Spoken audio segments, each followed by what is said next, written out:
इस्लाम में निकाह हलाल लज़्ज़त का दरवाज़ा है, लेकिन अल्लाह और रसूल ने कुछ खास हालात में बीवी से हम बस्तरी माई को हराम करार दिया है। ये हिरमत दरअसल अल्लाह की रहमत है, औरत की सेहत की हिफाजत के लिए, इबादत की अहमियत बरकरार रखने के लिए और इंसानी फितरत की हदूद को कायम रखने के लिए। आइए आसान और दिलचस्प अंदाज में समझते हैं कि निकाह के बावजूद कुन 12 सूरतों में बीवी से जमा हराम हो जाता है। ऐन हालत हैज में कुरान में साफ फरमाया गया है, वो गंदगी है, इसलिए उन दिनों में अलग रहो। अल-बकरा 222। इस दौरान खून की वजह से औरत और मर्द दोनों की सेहत को नुकसान पहुंच सकता है, इसलिए जमा मना है। 2 हालती निफास में, जब औरत बच्चे की पैदाइश के बाद खून के दिनों में हो तो जमा हराम होता है, क्योंकि उस वक्त औरत का जिस्म बहुत कमजोर होता है और उसे आराम की जरूरत होती है। 3 फर्ज या वाजिब रोजे की हालत में, रोजे के दौरान जमा करना हराम है, क्योंकि ये रोजा तोड़ देता है। हाँ, अगर शहवत न बढ़े तो मोहब्बत का इजहार जैसे बूस व कुनार बाज सूरतों में जायज हो सकता है। 4 जब नमाज का वक्त तंग हो, अगर इस वक्त जमा करने से नमाज का वक्त निकल जाने का खतरा हो तो जमा हराम है, क्योंकि नमाज की हिफाजत हर चीज पर मुकद्दम है।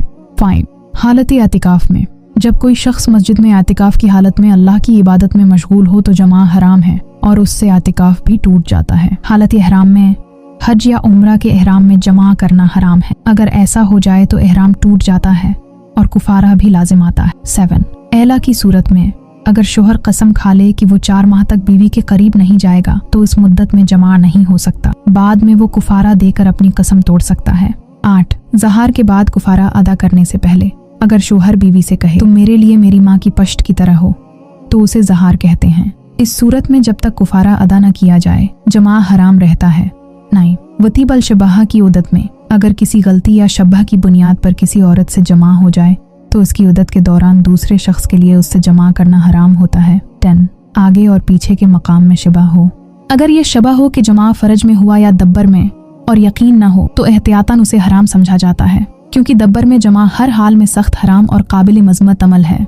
11 जब औरत बर्दाश्त न कर सके, अगर औरत कम उम्री, बीमारी या जिस्मानी कमजोरी की वजह से जमा बर्दाश्त न कर सके और उससे उसे शदीद तकलीफ या नुकसान का खतरा हो तो जमा हराम हो जाता है। शोहर पर लाजिम है कि वो रहम और नरमी अख्तियार करे।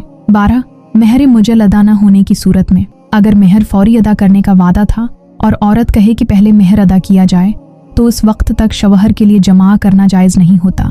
ये औरत का शरई हक है। ये 12 सूरतें मुख्तलिफ मोतबर फ़िक़ही किताबों जैसे हदाया, दरमख्तार और फतावी आलमगीरी वगैरह में बयान की गई हैं। दिलचस्प बात यह है कि इस्लाम ने मियाँ बीवी के दरमियान मोहब्बत और लज्जत को हलाल और खूबसूरत बनाया है, लेकिन साथ ही वाज़ेह हुदूद भी मुकर्रर की हैं ताकि सेहत, इबादत और बाहमी